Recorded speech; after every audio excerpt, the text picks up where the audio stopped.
You look at that river gently flowing by. You notice the leaves rustling with the wind. You hear the birds. You hear the tree frogs. In the distance, you hear a cow. You feel the grass. The mud gives a little bit on the riverbank. It's quiet. It's peaceful. And all of a sudden, it's a gear shift inside you. And it's like taking a deep breath and going, oh yeah, I forgot about this.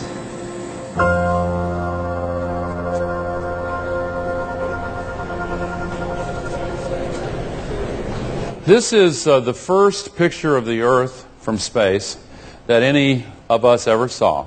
It was taken on Christmas Eve 1968 during the Apollo 8 mission. Within relatively comfortable boundaries. But we are filling up that thin shell of atmosphere with pollution.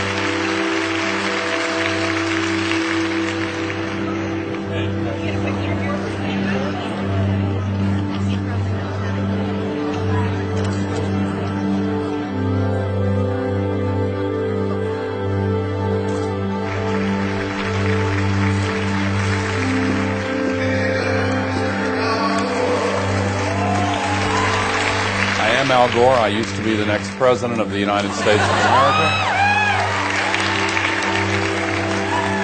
I don't find that particularly funny.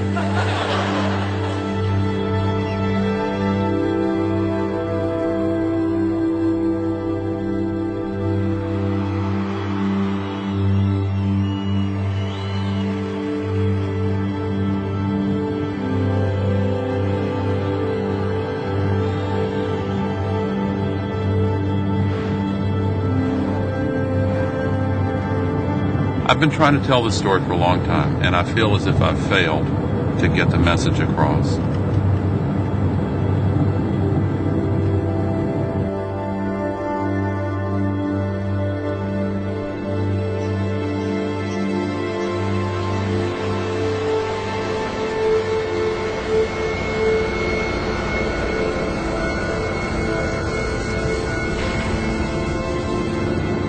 I was in politics for a long time. I'm proud of my service.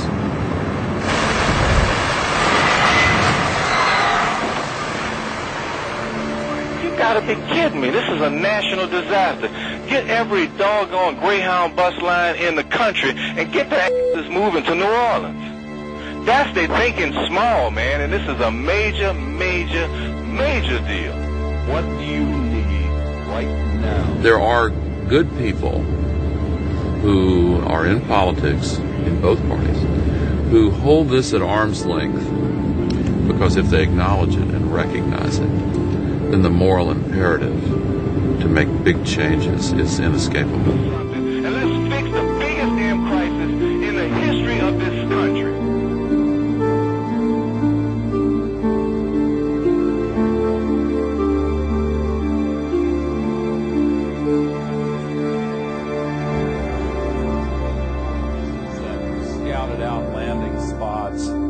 And they lost radio contact when they went around the dark side of the moon.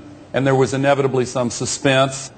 Then when they came back in radio contact, they looked up and they snapped this picture, and it became known as Earthrise. And that one picture exploded in the consciousness of humankind. It led to dramatic changes. Within 18 months of this picture, the modern environmental movement had begun. The next picture was taken on the last of the Apollo missions, Apollo 17. This one was taken on December 11th, 1972, and it is the most commonly published photograph in all of history. And it's the only picture of the Earth from space that we have where the sun was directly behind the spacecraft so that the Earth is fully lit up and not partly in darkness. The next image I'm going to show you has almost never been seen.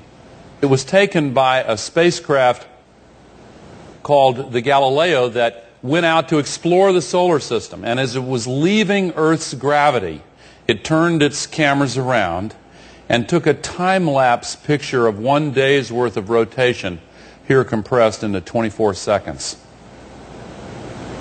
Isn't that beautiful? This image is a magical image in a way. It was made by a friend of mine, Tom Van Sant.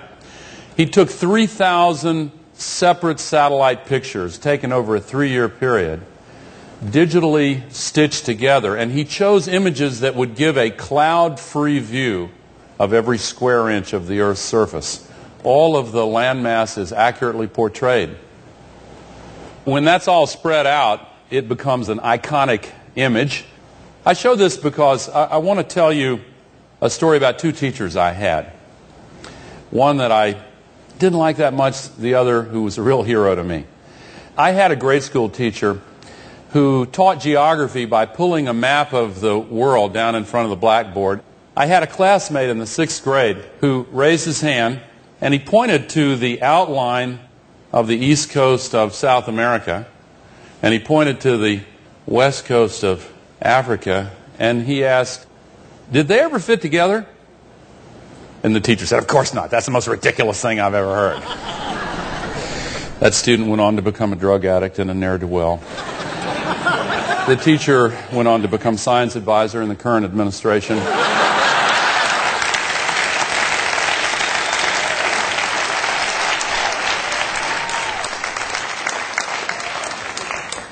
But you know, the teacher was actually reflecting the conclusion of the scientific establishment of that time. Continents are so big, obviously, they don't move. But actually, as we now know, they did move. They moved apart from one another. But at one time, they did, in fact, fit together. But that assumption was a problem. It reflected the well-known wisdom that what gets us into trouble is not what we don't know, it's what we know for sure that just ain't so. This is actually an important point, believe it or not, because there is another such assumption that a lot of people have in their minds right now about global warming that just ain't so. The assumption is something like this: the Earth is so big, we can't possibly have any lasting harmful impact on the Earth's environment. And maybe that was true at one time, but it's not anymore. And one of the reasons it's not true anymore is that the most vulnerable part of the Earth's ecological system is the atmosphere. Vulnerable because it's so thin. My friend, the late Carl Sagan, used to say, if you had a big globe with a coat of varnish on it, the thickness of that varnish relative to that globe is pretty much the same as the thickness of the Earth's atmosphere compared to the Earth itself. And it's thin enough that we are capable of changing its composition. That brings up the basic science of global warming, and I'm not going to spend a lot of time on this because you know it well. The sun's radiation comes in the form of light waves, and that heats up the Earth, and then some of the radiation that is absorbed and warms the Earth is re-radiated back into space in the form of infrared radiation. And some of the outgoing infrared radiation is trapped by this layer of atmosphere and held inside the atmosphere. And that's a good thing because it keeps the temperature of the Earth within certain boundaries, keeps it relatively constant and livable. But the problem is this thin layer of atmosphere is being thickened by all of the global warming pollution that's being